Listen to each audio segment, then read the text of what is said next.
Halo, assalamualaikum. Jumpa lagi di YouTube channel saya. Kali ini saya sedang berada di kota Istanbul di Turki. Pagi ini saya dari hotel ingin menuju ke Masjid Hagia Sophia karena suami akan sholat subuh. Nah, kita happy banget karena ternyata memang hotelnya benar-benar dekat dengan Hagia Sophia dan hanya berjalan sekitar 250 meteran aja. Nah, ini kita udah sampai nih di depan Masjid Hagia Sophia.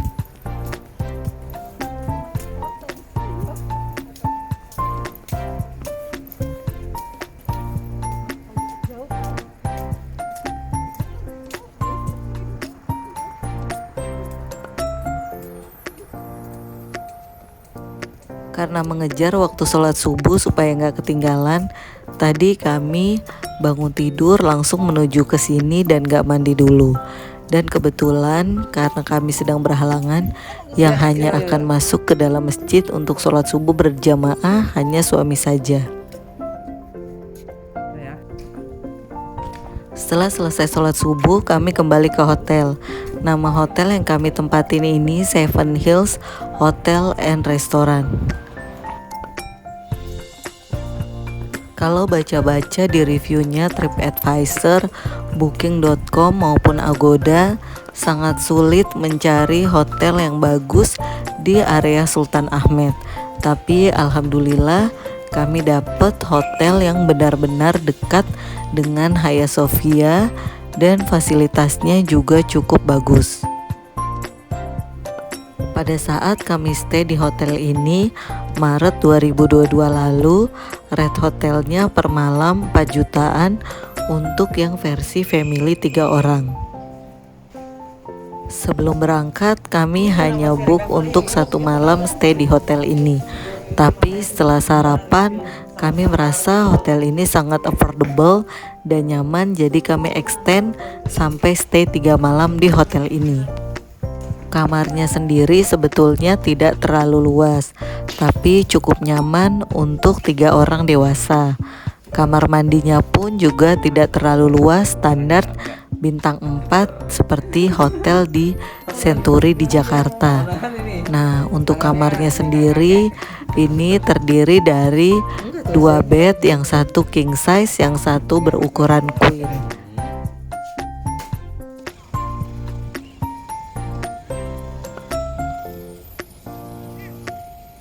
Best partnya dari hotel ini, selain lokasinya yang sangat dekat dengan Masjid Hagia Sophia, mereka juga memiliki restoran yang berada di rooftop dengan pemandangan dari Masjid Hagia Sophia, Blue Mosque dan juga Selat Bosporus.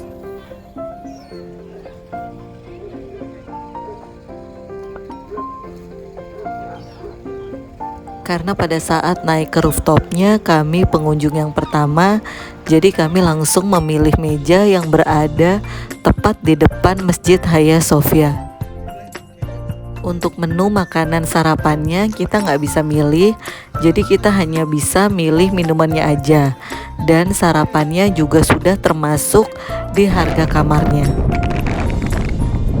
Kami stay di sini lebih dari 1 hari, jadi besok kami bisa cari spot atau meja yang berada tepat di depan Blue Mosque. Setelah sarapan, agendanya hari ini kami akan mengunjungi Masjid Hagia Sophia dan juga akan mengeksplor Istana Topkapi Palace yang konon katanya terdapat baju Siti Fatimah dan juga pedang-pedang para sahabat serta jenggot Nabi Muhammad. Kami mengira untuk masuk ke dalam masjid dan museum Hagia Sophia harus membeli tiketnya dulu. Tapi ternyata karena Masjid Hagia Sophia saat ini sudah dibuka untuk umum, jadi kita tidak perlu tiket masuk untuk masuk ke dalam masjidnya. Tips dari saya buat teman-teman yang tidak berhijab atau non-muslim, ketika akan masuk ke dalam Masjid Hagia Sophia, pastikan kalian membawa selendang untuk penutup kepala. Walaupun kadang-kadang di depan pintu masuknya pun dijual selendang untuk penutup kepala. Lepas langsung dalam. Nah, buat masuk ke dalam masjidnya, kita tidak diperbolehkan menggunakan alas kaki, baik sepatu ataupun sendal. Jadi, semua alas kakinya harus disimpan dulu di dalam lemari yang sudah disediakan.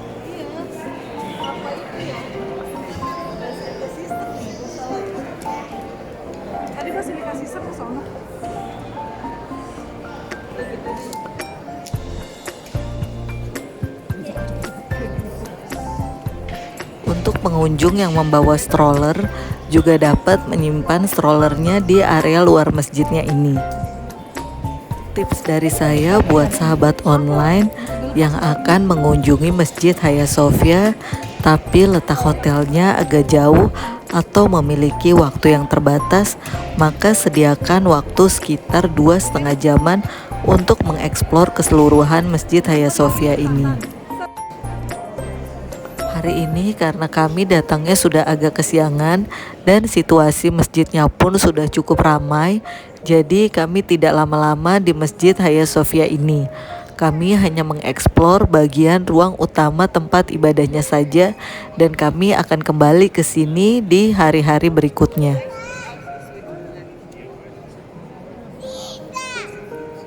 Tips dari saya buat sahabat online yang akan ke Masjid Hagia Sophia ini, pastikan kalian datang tidak dalam waktu sholat.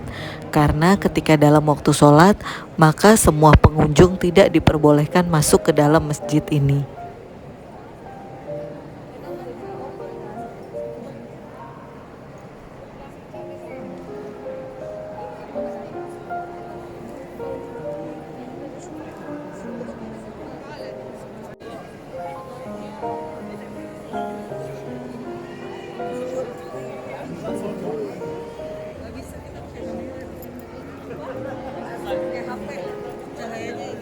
Tapi ini tangannya yang bagus apa kayak ini, no? Mana? Lihat, no. Ini. Oh iya ya, kenapa HP gue nggak bisa ya? Coba, masa sih? Enggak. Setelah selesai mengeksplor Masjid Hagia Sophia, kami lalu melanjutkan perjalanan ke tempat wisata berikutnya, yaitu Topkapi Palace.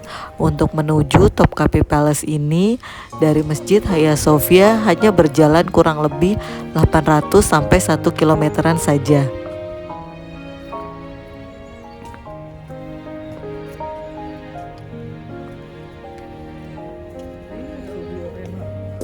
Istana Topkapi adalah istana Kesultanan Utsmaniyah yang sudah ada sejak 600 tahun lalu. Istana ini luasnya 700.000 meter persegi yang merupakan istana kedua terbesar di dunia setelah Forbidden Castle yang ada di Cina.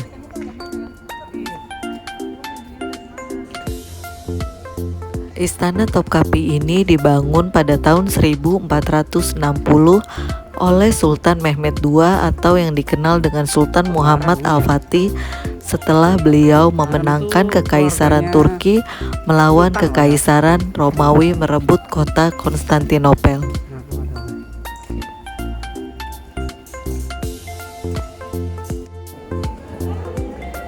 Istana ini dijadikan tempat kediaman Sultan Utsmaniyah yang kurang lebih terdapat 24 sultan yang pernah tinggal di dalam istana ini.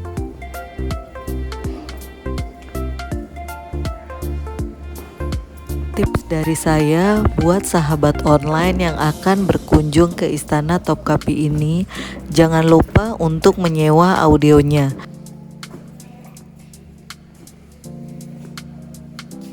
Karena dengan menyewa audionya, kita akan mendapatkan informasi yang lengkap tentang semua spot yang ada di dalam istana ini.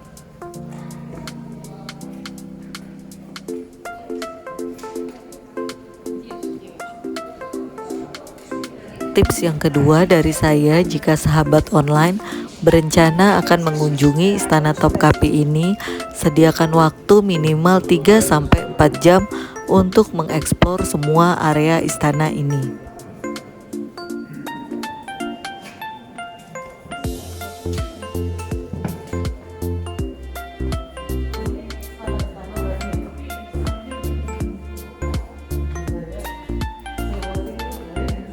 Istana ini diubah menjadi sebuah museum pada tahun 1924 oleh Presiden pertama Turki, yaitu Mustafa Kemal Atatürk.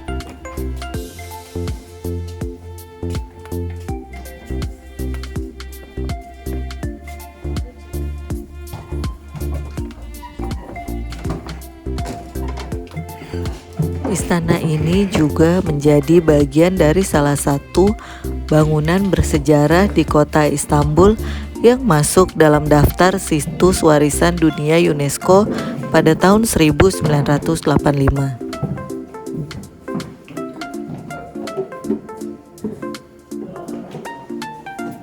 Istana Topkapi ini merupakan istana terpenting bukan hanya untuk negara Turki, tapi juga untuk dunia karena menyimpan beberapa barang paling berharga dalam sejarah Islam seperti tongkat Nabi Musa, pedang Nabi Muhammad, dan pedang-pedang para sahabat Nabi Muhammad. Selain itu, di istana ini juga terdapat lukisan para sultan, pakaian-pakaian sultan, dan juga baju anak Nabi Muhammad yaitu Siti Fatimah Az-Zahra yang juga diabadikan di dalam istana ini.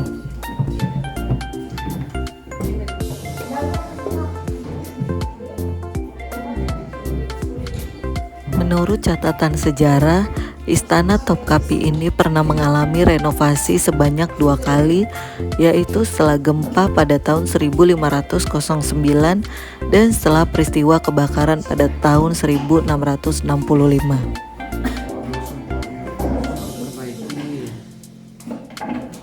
Sayangnya pada saat kami datang ke Istana Topkapi ini, kami tidak mendapatkan brosur ataupun peta yang bisa menginformasikan komplek-komplek yang ada di dalam istana ini. WC-nya Sultan, Ibu Sultan. Coba dikamerakan dulu WC. Nah, Menara Topkapi memiliki beberapa kompleks yang salah satunya adalah komplek untuk gedung-gedung pemerintah. Di sisi sini merupakan salah satu gedung pemerintah, tempat pertemuan para pejabat negara ataupun para sultan. ini Sultan nih, singgasananya Sultan nih. Ya, ya.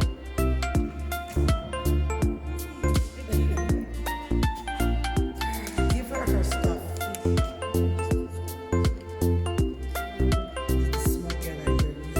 Oh yeah, hold on, my friend. Come on, let's go.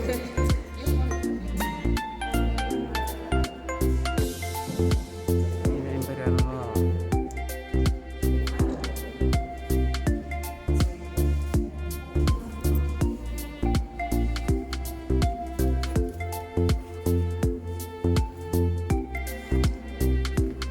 Parenta.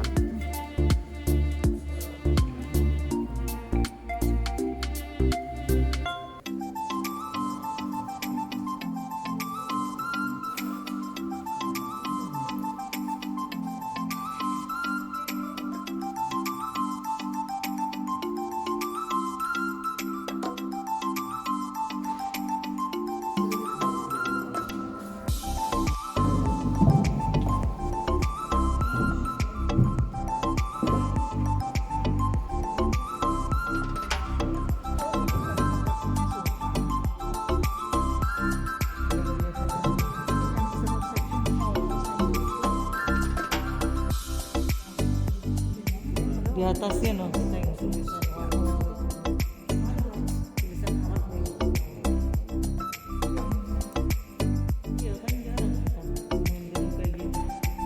Kalau di Mesir mungkin ada ya banyak.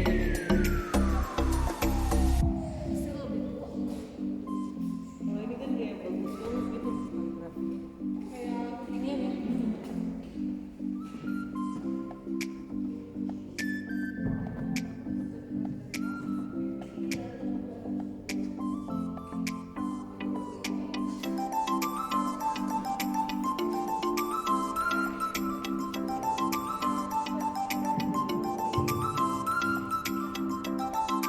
Bangunan yang selanjutnya ini adalah tempat penyimpanan atau gudang untuk alat-alat senjata tentara Turki.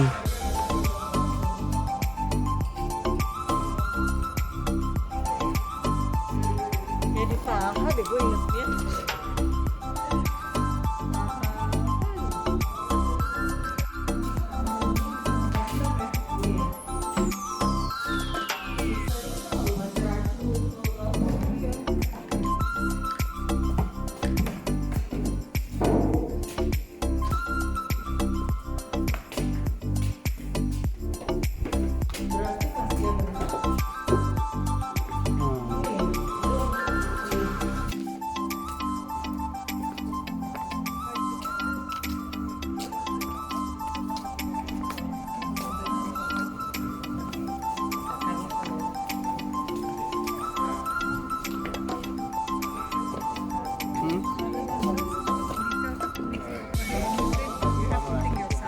Oh gitu. Oh.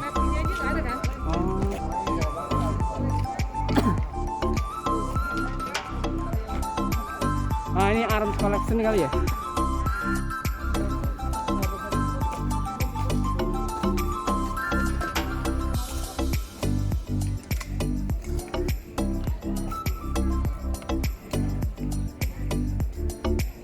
Kayak Serif Odasi.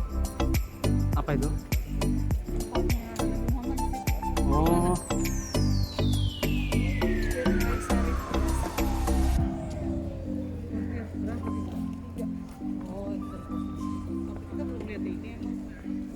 Ini apa nih?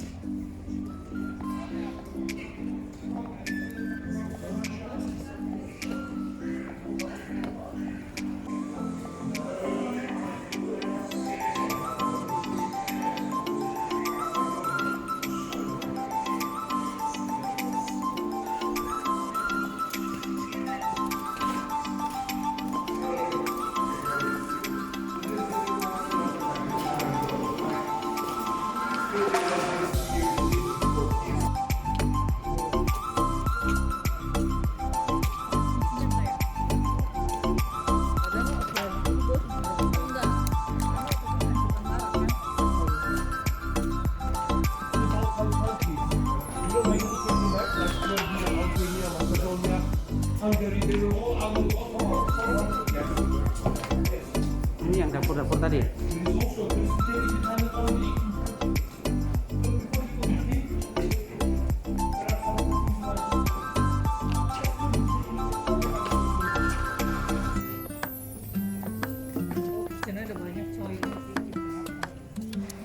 Sekarang kita sudah berada di bagian bangunan yang merupakan dapur Istana Topkapi.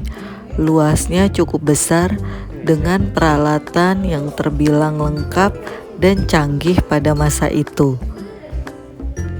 Konon katanya dapur Istana Topkapi ini meniru Istana Sultan di Edirne.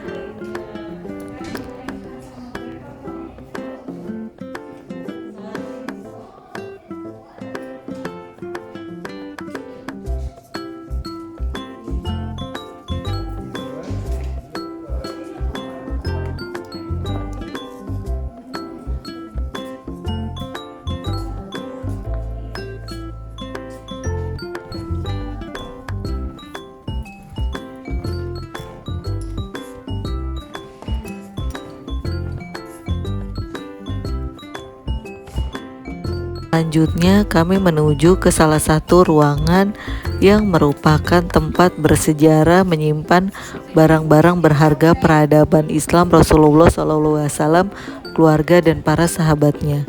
Semua benda bersejarah disimpan oleh Sultan Mehmed sejak tahun 1517 silam.